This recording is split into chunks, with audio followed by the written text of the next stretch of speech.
focusing financial resources on different NGOs and recruiting different NGOs. You spoke to some of the things you've learned, like the tricks of the trade of being a charity organization. Has PARSA thought of actually taking that and encouraging even new charity organizations or imparting that knowledge just to make things easier for other people? Because like at the end of the day, there's power of large numbers. If you can help other groups, they have their own volunteers. You can't pull everything under PARSA, but it seems like there's a lot of knowledge base in what PARSA built that could be transferred out. That's not money. It's not other resources. So PARSA essentially aggregates money and gives grants. That's our primary function, but our very equally important function is what we call NGO capacity building and donor education. And that's been part of our mission from day one. We just haven't had the chance to do as many of them as possible. We've had one NGO summit where we got people together with that very purpose to share best practices. For example, it's been one of our ideas to get all the people that put Nowruz events together and learn from that, or Sees that more important, because Nowruz tends to be more of a party, and people know how to throw parties fine. But Sees are really struggling. It's like they lose money all the time, and I think we're losing a big opportunity. But there are these sort of so it's been within our mission. We haven't gotten to put up an NGO summit every year yet. We put one together where we took 12 people to Dearborn, Michigan to look at Access, which is the Arab American group. And if you look at this Indian community group, were you impressed with that? Yeah. Okay, so Access does that in spades. They're giving job training to thousands of people, black, white, Arab. So they don't care who they give it to, everybody. Free clinic, medical research. I mean, you'd be astonished if you see what they've done. They have a museum they funded after 9/11 from American companies. Up to a few years ago, their largest donation had been $2,000. This was completely grassroots driven. Fabulous examples. So the NGO Summit, we learned a lot from going there. And we have, since Abdi was recruited to go to ACLU, he told us, he promised that he would become, he would make PARSA his top volunteer venue. And as you can imagine, so many people want Abdi to be on their boards and to volunteer for them. And he chose the area of NGO capacity building and education, which is why he's kind of hosting you in today. He's the MC for this group. And he has hosted some, what he calls dialogues of the diaspora on the phone. We did that with our Ashoka Fellow, for example. But we hope to, one of the NGO summits that we hope to put up is to put together some of these umbrella organizations together in a room and figure out what everybody's supposed to do, what are our jobs, and how should we present how should we go to market, basically. So we're going to do that. But we want to take it to another level. That's another thing you can do. We could have, for very little money, and I'd be happy to host any of these, just bring nonprofits from the Bay Area into a room and do it one night and say, hey, what do you guys really want to hear about? So we are committed to that. It's part of our mission. We haven't had the time, frankly, to execute it at the level that we would like to, but it's very much at the top of our minds with Abdi as the leader. So you will see more action. So, and I would comment beyond that, not just the formal summits, but just informal thought sharing, some kind of community board, some online tools. Like, I think we could actually do a lot of things with that. So, like, we all get on one community board and share just ideas and like whatever. I mean, even if we come up with an idea that we're not going to use, someone else might care about it. So. Well, I think PARSA Naimi is creating a board of, I don't think you want to call them mentors. You're still trying to find the right name, ambassadors, who essentially become sources of information, but also hopefully with the website, we could put out resources on the website. There are some resources on the website, but not to the extent that they need to be. And the NGO directory, we still don't have that connection. I think Archana, some people talked about the lack of trust or political issues that come up. A lot of people are afraid of putting up their nonprofit on the website from Iran because of many reasons. So we have some of these things we have to overcome and build trust.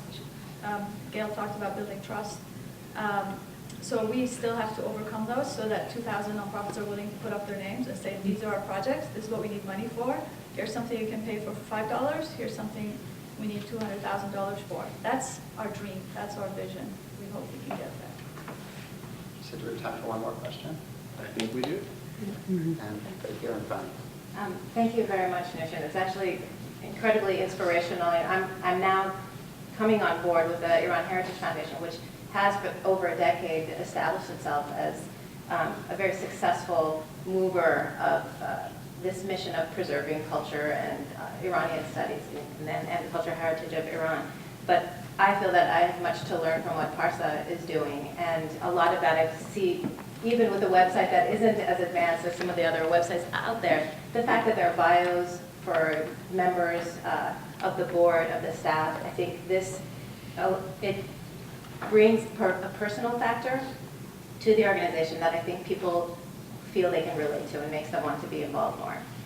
One of the things I heard today was that in a lot of these communities, whether they're Middle Eastern, Persian, Indian, and South Asian, there is this stigma attached to, if it's an Iranian group, well, who's in charge of it? We don't want to support this.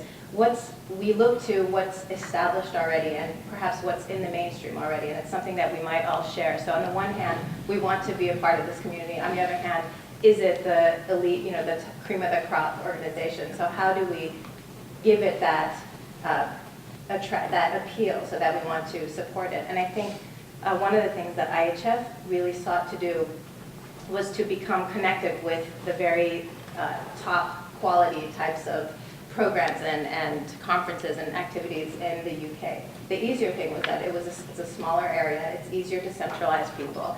And here you have many different groups, which is one of the beauties of the United States, but also it causes more problems. So I wonder, does it help, the IHF brings on certain lords and ladies, it has members of mainstream UK society, and this adds, Our lords. and I think, but it's involving, it's reaching out to beyond the Iranian community, and recognizing that having that allows this connection with the larger society that exists. And I think this is something that could hopefully be done here as well, but I wonder, and I don't know what the answer to this is, how can that be done in the United States? Reaching out to that, if you're a part of the Doctors Association, you already know, it's established what the various organizations are. You already know the model. It's accepted across ethnic boundaries. What is a way to bring the various Iranian communities together, to work together, and then approach those other organizations and get the support from the outside, which would then allow Iranians who are concerned with what's right, what's the best thing to do, to then be attracted and kind of feed the system and create this virtuous cycle. I don't know what the answer to is, but I feel like doing what PARSA is doing, which is trying to connect all of these together, is definitely a huge step forward. And I really hope that it can continue to move forward, but I hope that other organizations will want to join you. Thank you. Well, we are definitely, I think one of the ways we talked about building companies versus building nonprofits, I think sometimes we abandon our knowledge when we go to build a nonprofit, where if you are in a company and you want to go into a new area, you would do some homework to find out what you're supposed to do. So I think we've tried, I think all the founders of PARSA have been professionals and have really always wanted, they're constantly looking for what are the models out there. I mean, these are all the questions that we are asked constantly, Salar asks, other people ask constantly, what's the model out there? Who's done this before? What are they doing? What are their metrics? What percentage of this? What percentage of that? What can we learn from them? So we are very, very committed to learning all of the diaspora ethnic philanthropy that's been done in the United States from 200 years ago until now. We will learn everything that anybody has done. And we're on our way to doing that. So that's good. But in terms of, one of the things we've learned is that essentially there is some conventional wisdom that people apply when they build these communities. So like, for example, one of the original diaspora communities is the Jewish community, is the golden standard of philanthropy in this country. They have established certain models that other people have emulated. Why reinvent the wheel? It already exists. So my point would be, let's learn from the other diasporas, and then let's take the models, and then let's not try to rethink conventional wisdom. I think where we need to rethink conventional wisdom is what the types of things Lucy Bernholz was talking about. How does technology change the game? We should absolutely question conventional wisdom constantly on those levels of the how to do it. But some of the organizations that are a factor